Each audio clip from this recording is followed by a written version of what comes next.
All right, let's jump right in. Today we're tackling Sargon of Akkad. Definitely a figure shrouded in mystery, yeah. We've got historical accounts, epic tales. I think the most interesting thing about Sargon is how much we don't know. Like, we think we know him, but was he really the first emperor? Was he really this baby abandoned in a basket floating down a river? Let's examine the evidence together, and I think there's going to be some really interesting discoveries along the way. Okay, so starting with the basics, Sargon, Akkadian king, reigned around 2334 to 2279 BC, most famous for conquering and uniting those Sumerian city-states. Yeah, but it's important to remember, right, that sources from this period, they're scarce. Even his name, you see it written Arukin or Shadukhan. There are a lot of different interpretations of what his name actually means. Some scholars think it wasn't even his birth name, but a title meaning, like, the king is legitimate. So we're already starting off with a mystery before we even get to those impressive conquests. And those conquests, they were vast. I mean, we're talking most of Mesopotamia, parts of the Levant, even extending into the territory of the Elamites and the Hurrians. This is a true empire. And that's a really key point. This is one of the earliest empires in history, maybe even the earliest. And so when we're looking at how empires form, how they maintain power, how stable were they, Sargon's reign gives us some really important clues. And he established a dynasty, too. The Sargonic dynasty, or the Old Akkadian dynasty, continued for about a century after he died. Clearly, he became a model for other Mesopotamian kings for generations to come. But to really learn more about Sargon himself, we have to turn to these inscriptions, right? Yeah, one really key source is the Nippur inscription. And this gives us insight into how Sargon himself viewed his own power, his achievements. But it's important to remember that what we have is a later copy. It's kind of like we're looking at a historical document that's gone through, several rounds of editing, right? Adding to the mystery. So what does this inscription tell us? Well, Sargon gives himself some pretty impressive titles. King of Akkad, Overseer of Inanna, King of Kish, Anointed of Anu. Yeah, and those titles weren't just for show, right? I mean, Sargon was very strategic in how he used religious authority to legitimize his reign. He's claiming the support of these very powerful deities. He's linking his rule to divine power, and that's a very smart way to consolidate control over these really diverse populations. He's not just a king, he's like a divinely appointed ruler. The inscription also really vividly details his military victories. So, for example, after he conquers the city of Uruk, he captures its king, Lugal-Zaggisi, and he brings him in a collar to the gate of Indlul. Yeah, this is a really potent symbol of dominance, right? A very public display of power. Imagine what that message sends to any potential challenger that defying Sargon means not only defeat, but utter humiliation. Now, here's where we get into some really interesting discrepancies. So, the Sumerian king list, which is basically a chronicle of rulers and their reigns. It gives different lengths for Sargon's rule, anywhere from 40 to 56 years, but we only have confirmed year names from his reign for 4 years. What could explain this? Well, so Mesopotamians, they recorded events by naming each year after something significant that happened, right? So this difference in how long Sargon reigned and the limited confirmed year names, it really highlights how fragmented our knowledge is about this time. We're relying on a lot of interpretation, a lot of speculation. Makes it all the more intriguing. To really get a sense of how Sargon was viewed in later periods, we have to look at the Sargon epos. Now, this wasn't written during his lifetime, but this collection of tales, it really shows us how his legend evolved over time. It's very important to be able to separate the historical accounts from the later literary interpretations. The epos is much more like a hero's journey. It's full of these grand adventures and extraordinary feats. Yeah, there's this incredible story of Sargon, the king of battle, protecting merchants all the way in Anatolia, even crossing the Sea of the West, which many believe is the Mediterranean Sea. This story is so captivating, it makes us ask, how much of this is actual history and how much is embellishment? It's possible that Sargon did campaign that far, but these details that emphasize his heroism might have been added later to enhance his legend. Perhaps the most captivating part of his story is Sargon's legendary origin story. Right, and here we're encountering that classic motif that you see in so many cultures, the abandoned infant who rises to greatness. The story goes that Sargon was born to a high priestess, abandoned as a baby, placed in a basket of rushes, sealed with tepum, and set adrift on the Euphrates River. And then he's discovered by this water drawer named Aki, who raises him as his own son. And you see echoes of this in other exposed infant myths, like the stories of Moses, Oedipus. There's something about this archetype that really speaks to us, right? It explores themes of destiny, the hero's unexpected rise. It's a story that's really embedded in our collective consciousness, isn't it? But we have another version of the story in the Sumerian Sargon legend. Here, his father is a man named Libum, and the narrative focuses more on political intrigue and prophecy. Sargon overhears this dream of King Ur-Zababa, which foretells that Ur-Zababa is going to be overthrown by Sargon. Yeah, and it's interesting to compare these two versions, right? The Sumerian version is less romantic. It's more grounded in, like, political maneuvering.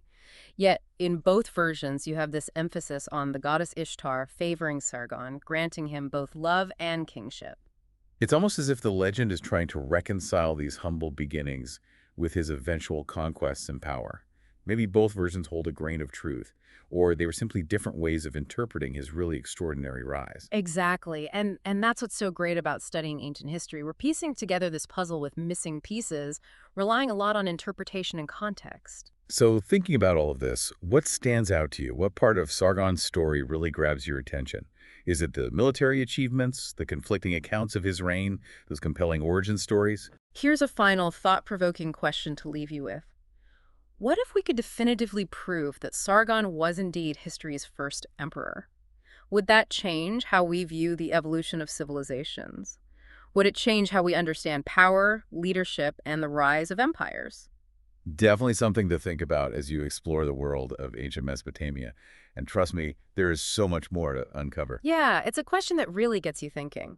And as we explore this further, we can't ignore the archaeological evidence. I mean, that helps us really understand the world that Sargon lived in. Oh, absolutely. It's not just about the written accounts and the legends, right? We have to look at what archaeologists have dug up to get a more complete picture. Exactly. And one of the most significant sites connected to Sargon is Akkad itself, his capital city. But, and here's the really interesting part, archaeologists haven't definitively located it. Wait, so we're talking about this major city, the heart of this vast empire, and we don't even know for sure where it is. That's incredible. It is. There are a lot of theories, a lot of potential locations that have been put forward, but nothing conclusive yet. Some believe it might be buried under modern-day Baghdad. Others think it could be further south, maybe near the ancient city of Kish. So it's like this ongoing historical mystery. What kind of clues are archaeologists looking for to try to pinpoint Akkad's location? Well, they're looking for the telltale signs of a large, sophisticated urban center, something that dates back to Sargon's time. Things like remnants of city walls, palaces, temples, maybe even royal tombs. And of course, any inscription or artifact that bears Sargon's name, that would be a huge find. It's like trying to solve this puzzle from the past, right? Piecing together these fragments of evidence to unlock this hidden chapter of history. Exactly. And the search for Akkad continues to captivate archaeologists and historians. Yeah. This drive to uncover this lost city, to shed more light on Sargon's reign, is really fascinating. Makes you wonder what treasures might be waiting to be discovered. But even without knowing the exact location of Akkad, we do have other archaeological finds from Sargon's time. They're incredibly valuable. Absolutely. So, for example, we have the Victory Still of Sargon. It's currently housed in the Louvre Museum. It's fragmented, but the carvings, they depict Sargon leading this procession. He's wearing this elaborate royal headdress, carrying a mace, and he's followed by soldiers and captives. It's like a visual representation of his power, his military triumph. Also gives us these visual clues about clothing, weaponry, hairstyles even, from that period. It's like a window into the material culture of Sargon's empire, a way for us to connect with that world in a very tangible way. And then we also have these cylinder seals from his time. These small, intricately carved cylinders that were used to make impressions on clay tablets. Kind of like the signature almost. Right, and those seals are just packed with information. Some depict scenes of warfare and conquest, others religious rituals, or even just everyday life. And they offer these insights into the art, the beliefs, even the bureaucratic systems of the Akkadian Empire. I mean, for example, there's this seal that belonged to a scribe named Kalki, and it actually depicts Prince Ubul Eshtar, who was probably Sargon's brother. Wow, it's amazing to have these very personal connections to people who lived thousands of years ago. And these artifacts, along with the ongoing archaeological excavations, they just keep adding to our knowledge about Sargon's reign and the Akkadian Empire. It's a constant process of discovery. Each new find adds another piece to the puzzle and helps us refine our understanding of this really crucial period in history. Okay, so we've talked about the historical accounts, the legends, the archaeological evidence. But there's another aspect to Sargon's story that's really interesting to me, and that's the impact that his rule had on Mesopotamian society. How did things change under his leadership? That's a great point.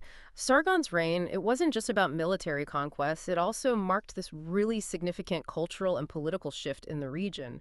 I mean, remember, before Sargon, Mesopotamia was divided into these independent city-states, each with its own ruler, often competing for resources and power. So Sargon united them under his rule. But something like that, a centralized empire, that had to face some pushback, right? How did Sargon deal with those challenges? Well, Sargon, he was a brilliant military strategist, but he also understood the importance of administration and cultural integration. He established a centralized government, appointed officials to oversee different parts of the empire, and he standardized weights and measures, which really helped facilitate trade. And maybe most importantly, he promoted the use of the Akkadian language, which eventually became the common language of the region. So it wasn't just about conquering land. He really wanted to create this cohesive, efficient empire. What were the long-term effects of this unification? Would you say that Sargon paved the way for those later Mesopotamian empires? I think he certainly set a precedent. While there might have been some initial resistance from those city-states, Sargon's rule brought stability and prosperity to the region.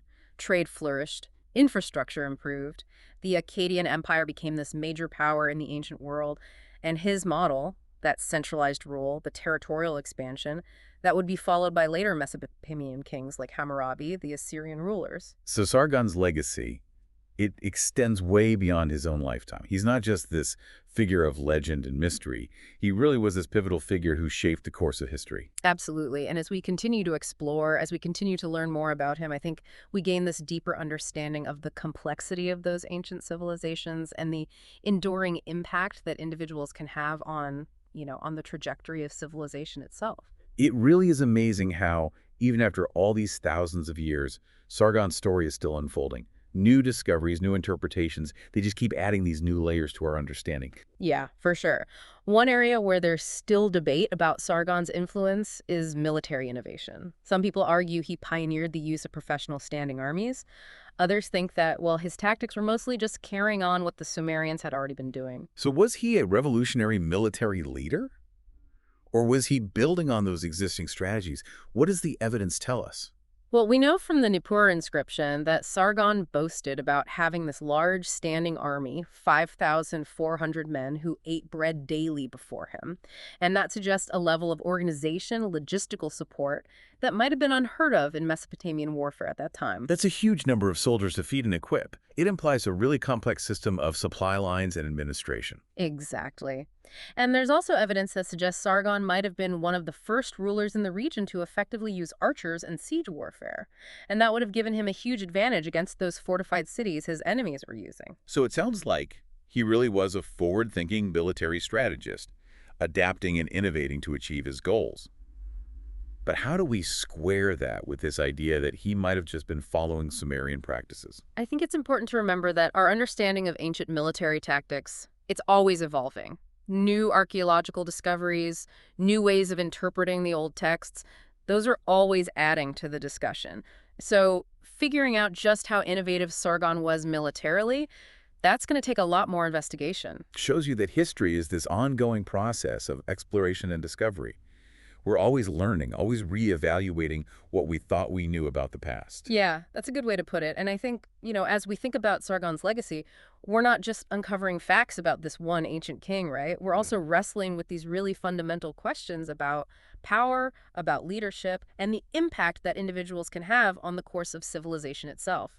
It's a journey that goes way beyond just dates and battles. It makes you think about how the events of thousands of years ago can still have these lasting ripple effects. Exactly. And for anyone who's really fascinated by Sargon's story, there's so much out there to explore. Scholarly articles, books, museum exhibits, online resources. Yeah, it's an invitation to really delve into those mysteries of ancient Mesopotamia, to try to uncover the secrets of this ruler who still has this power to fascinate us thousands of years later. So what are some of the key things that you think our listeners should keep in mind? Well, I think Sargon's story reminds us that history isn't just this collection of facts and figures. It's really a tapestry woven with ambition, intrigue, and the enduring power of these human stories. And while much about Sargon is still shrouded in mystery, his influence on the development of empires, on the evolution of warfare, on the spread of culture, that's undeniable. So as you continue to learn, as you continue to explore, Remember that history is this ongoing dialogue between the past and the present. And who knows? Maybe someday new research, new discoveries will finally shed light on those remaining secrets of Sargon and his lost city of Akkad.